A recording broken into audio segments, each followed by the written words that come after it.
আসলে আমাদের বেড়াতে যাওয়ার কিছু ছবি তোমাদের সঙ্গে শেয়ার করছি। অনেক ছবি তোলা হয়েছিল, তা কিছু ছবি তোমাদের সঙ্গে আজকে আমি একটু শেয়ার করছি।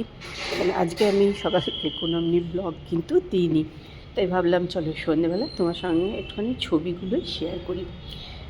ছবিগুলো ভীষণ সুন্দর, কেন জায়গাটা তো ভীষণই সুন্দর ছিল।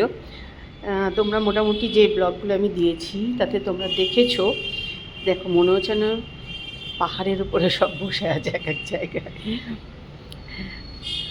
রুনির তো খুব আনন্দ হয়েছে, সবাই একসঙ্গে সবাইকে পেয়েছে, আমাদেরও খুব আনন্দ হয়েছে।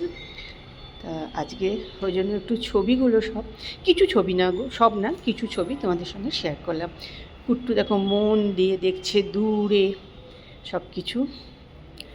সোনালি আর কুট্টু এখানে দাঁড়িয়ে আছে।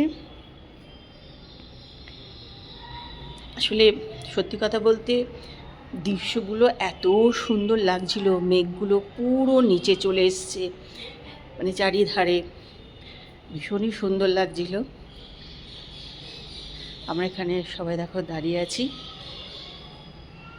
ফ্যামিলি একসঙ্গে ঘুরতে গেলে যেরকম মজা হয় সেরকম আমরাও অনেক মজা করছিলাম। ছবিগুলো দেখেও তোমরা বুঝতে পারছো সবার হাসি হাসি, কী সুন্দর মুখ, সবাই হাসছে। আর প্রচুর গাছ, মানে গাছ তো হবেই, জঙ্গল। আর দেখো পুরো কি সুন্দর লাগছে বাইরেটা। এটা কিন্তু একটা আমরা মন্দির গেছিলাম, সেখানে এই একটা ছবি তোমাদের সঙ্গে শেয়ার করলাম। এটাও একটা মন্দির, কিন্তু এই মন্দিরটা কিন্তু বিশাল বড় জায়গা নিয়ে। ওখানে কিন্তু দেখো একটা কচ্ছপের মানে ইয়ে করা ছিল, সিমেন্ট দিয়ে ওটা তৈরি করা, বা পাথরের হতে পারে।